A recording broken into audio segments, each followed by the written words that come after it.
gosh, I'm completely honest. I'm not sure what I'm going to do. I got mad at everybody yesterday. I got mad at Joel, and he wasn't even practicing. So I'm really not sure what I'm going to do. I got to make a decision before game time tomorrow. So. How has Seven progressed from a year ago to now? He's better. He's shooting the ball better. I was mad at him at the scrimmage. I was mad at him yesterday. But as I said, I was mad at everybody yesterday. But his shot's going in much more for sure. What about Felton? Jalik is officially a member of the team now. That part's good because he finally passed all the running stuff. So he's officially a member of the team and therefore has the right to start a game. But he's really gifted. You got to get him to understand the defensive side of the floor is really, really important. So, but I'm serious, guys. I don't know. The starting lineup issue, Yeah. Is that just at the point, or is that kind of a lot of the? Well, the whole thing, because, I mean, and they're nagging injuries. Joel's not going to play. Cam went down. He didn't practice yesterday. Kenny sprained his ankle yesterday. Theo sprained his ankle the day before. I mean, I really don't. I'd love to tell you I'm going to go bam, bam, but Luke's going to start. And if he gets hurt today, I'll never frickin' tell you that again the rest of my life. Has Joel been able to do very much? His left hand is getting a lot better. I mean, he went up yesterday and dunked one left-handed. First of all, for Joel Berry to dunk one at all, but he went up and dunked one left-handed yesterday. It's pretty impressive. But he's spent a lot of time in the gym. I mean, he's spent as much time in the gym as he would if he had not been hurt. But he's really worked on his left-hand ball handling, left-hand layups, left-hand stuff in close to just being able to do that. Because I would say most of you have never seen him shoot a left-hand shot. Nothing. Well, now he's dribbling. Okay. He just started that, I guess, Monday, I guess. Is there an update to that 4-week time? No. Still the same? Still the same. He's progressing nicely, knock on wood again. He's dribbling now, he's shooting, and now I guess yesterday may have been the first day I saw him shoot the ball right-handed. And he's doing everything in close because we've got to make sure he has no pain. We asked you about the freshman big men at your media day 3 or 4 weeks ago. How have the freshman big men progressed since then? What would you like out of that group? Garrison is farther along than the rest of them. More than likely he will start. Sterling is getting better. Walker's doing some good things. B. Huff is probably moving along slower than the rest of them, adjusting, but when he gets the ball 2 feet from the basket, he's the best player. So if we can just get him to the basket 2 feet from the basket every time, we'll be a lot better off. But I think all 4 of them are progressing, and I think all 4 of them are going to be good players. I really do. Like I've said before, I would like for it to be this week. That's where it starts, but they're all going to be good players. What does Garrison do in particular that's kind of making him stand out? Doesn't make the mistakes the rest of them makes. You know, he's grasped things we're trying to do more quickly. Was more comfortable out there. Passed all the running tests quicker, so we weren't having to get him up at 7 a.m. running early or anything like that. You said they were making you mad yesterday. What were they doing to aggravate you? From water break on in. There's nothing they did that I liked, so it was one of those bad days. Was that relative to where they should be with the game tomorrow? Or was that No, I was frustrated. I was really frustrated, and I didn't think we were using our brain is the biggest answer to the young lady's question. I mean, you know, I know we're not stupid, so let's not play that way. But I was very disappointed in practice yesterday. Coach, you signed 3 high school recruits. Wanted to ask about Nazir a little bit. Who was Nasir. Yeah, Nasir, I'm sorry. Who was describing it as FBI. What gave you confidence that he wasn't involved in any way? I trust him, trust his family. I've gotten to know all 3 of them. Just because something's written down on a paper doesn't mean it's actually happened. They even went forward and did some kind of statement. You know, so I trusted them. And Coach McGrath mentioned that in a podcast recently that, you know, you guys couldn't recruit some people because of the guys who were calling the shots for some recruits. Who were those guys calling the shots? You know, why would I come out and say something like that? Come on. I choose who I want to recruit regardless of what you say. I pick guys that I want to recruit. On class. And did you finish? Oh, yes. Yeah. Okay. On that class, 24/7 Sports has it ranked as the #1 class in the country. Obviously, that's kind of a shift from the last couple of years. How's that make you feel? Obviously, it makes you feel good, but what's that kind of like, kind of getting back to that caliber player that I guess UNC is used to? Well, we did have a little bit of a drought there for a while. It's more fun this way to be able to identify people you want, and not only getting those guys. We lost some guys, but we got some guys we really wanted on campus. A couple of years, never couldn't even get guys on campus.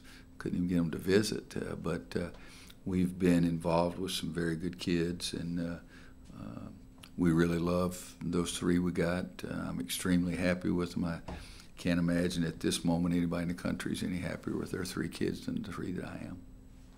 We saw you, I guess, right after the NCAA ruling and said, it'd be nice to be able to recruit without this paying every. Now that there's been some time, is there a difference? Now that there's actually been recruiting time you've been able to put in? Well, I think the difference was not the ruling. I mean, the difference, it started earlier. Number one, let's be honest, going to the national championship game 2 years in a row sort of helps you. And winning the second one, that doesn't hurt you.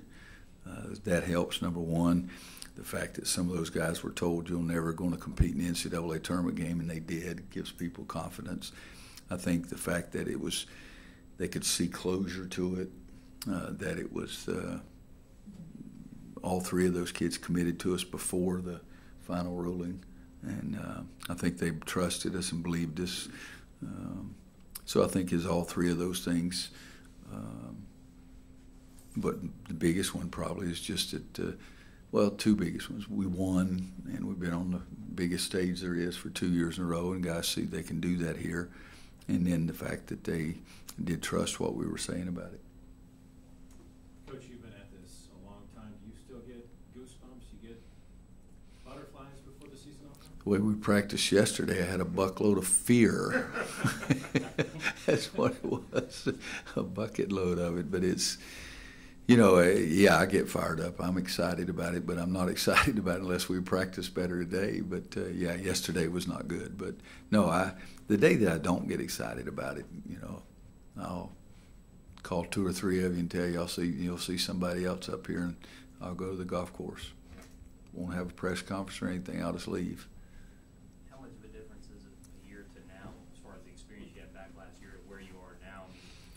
Yeah, it's a huge deal. The last 2 years, we've had veteran teams. We had Bryce and Marcus, and they had started the year before, and had Joel, and then had Justin and Theo and Joel, and they had played. And so that year we went really quickly. And last year, the only player that played early for us was Tony. And so Tony did a nice job of picking things up, and I think it's sometimes easier for a big man for sure than it is a point guard. Just go rebound the ball.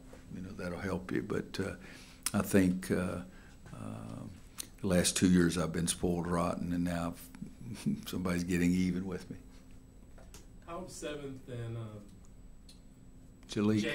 Jalik Yeah. handled the extra playing time and kind of the opportunity to step in without Joel in there? Well, not as well as I wanted. I wanted somebody to be really excited and jump up there and get in front of the other guy and never turn around and look back. So they haven't done that, but had good moments.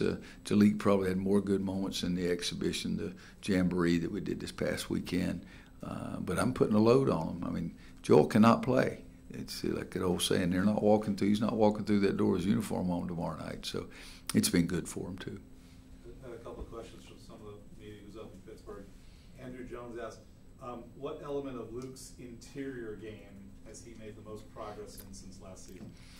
I think his attention to rebounding is even more impressive than it was last year. He had 2 big-time rebound games, one game here against Florida State, I think, and then a couple of games in the NCAA regional. But I think it's been more consistent, his rebounding. He's very confident right now. He's got to do a better job handling the ball in 3 periods during the jamboree. He had 8 turnovers in about 26 minutes, so we can't handle that. But I would say the ability to go get the ball and understand how important it is. And then Andrew Carter is doing a couple things pre-PK 80, which starts with Bucknell. One is, what does it mean for North Carolina to be one of Nike's flagship schools? Well, I think it's a great partnership. If I'm a guy out there that's a high school coach, high school player, a fan, I would pick Nike over everybody else. Just that's what I would do. And I think the relationship as a partnership has just been fantastic for us, and I think it's something that we're very proud of, that partnership, and the fact that with Nike you also have an association with the Jordan brand, and that's with the greatest player that's ever played the game. So no coach can be happier with the agreement than what I am here.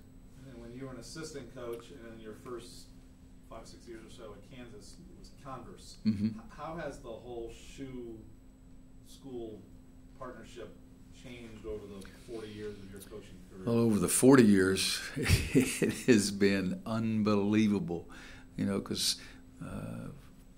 most everybody was wearing Chuck Taylor Converse at one time, and then all of a sudden Nike came in, and Adidas had been in a little bit before that, but Nike came in, and Phil Knight just did an incredible job of leading the company for a long time on a shoestring, and then all of a sudden things opened up for him, and it was a ton of money. These helped athletic programs around the country, and I think that that's the biggest thing is financially they've really contributed a great deal to so many schools, and now the Nike, and particularly the Jordan brand, is something that we're really proud of. Anybody else back there? Yeah, Kenny, we're going to get Kenny Williams after this. We haven't seen him play, obviously. Neither have I. In a real game. What do you kind of expect from his growth, entering his junior season? Tell him that I said I expect a heck of a lot better practice than yesterday, and him not getting hurt. He sprained his ankle a little bit yesterday, so he's been really doing a nice job, probably developing more leadership skills, and that's showing up more than anybody. Has been our best perimeter player, getting to the backboards and getting offensive rebounds, because that's the biggest thing, guys. We got to be able to rebound the ball. If we don't rebound the ball, we're not going to be successful. And I think he understands that. He's been our best perimeter defender for over a year, and I still think he is that. What makes him a good perimeter defender? What goes into that? He wants to be. And it's all it is. You got to want it badly enough, and he sees that as his niche, that he gets special treatment, more minutes, and all those kind of things too. But he really wants to help us in that way. If we get a few more guys to buy into it and have the natural instincts that he does, then I think what you'll see is a much better defensive team. Do you sense more confidence out of him? What's that? Do you sense more confidence out of him? His first year obviously was didn't play a lot with all the veterans, but he got his first chance to really play more, and then the injury happened. Is confidence okay with him? Yeah, I think his confidence is good. It's at a high level. He's got to make sure he doesn't get shook, that if a first or second or both shots don't go in, and let that be a big enough negative for him. So we have to wait and see if he's going to get through that. But I thought that he was confident last year, and maybe the game before he got hurt, would that have been the Notre Dame game? It's close. I think it's close. Okay, well, the Notre Dame game was close. A couple of games and made a bunch of shots up there or in Greensboro. But, no, I think his confidence was pretty high last year when he went down. You've said that for most guys, or for a lot of guys, the biggest jump they make is from their freshman to their sophomore year. Do you think Kenny not really getting to see that through? Is he due, and has he been making strides towards making that jump this season? That's a good way to put it, because he missed quite a bit of time his sophomore year. But he is confident and feels very secure. Is not stressed by everything we're asking them to do, how many plays we're asking them to remember, and being responsible defensively. So I hope that happens. I'd like that. With the big man kind of progressing slowly, is there a point where you say, Luka's experience, he might not be a true 5 or what have you, but I'm going to go with experience over, Yeah, even in the Jamboree Sunday, we played one lineup with Luka as the 5-man. Right now, if my life depended on it, that's who I'd go with. But, again, I'm not just coaching for one game. I don't think they're going to send the firing squad after me if we lose one game. But I'm not going to give them opportunity to feel that way after 2 or 3. If we have to make changes, we'll do it.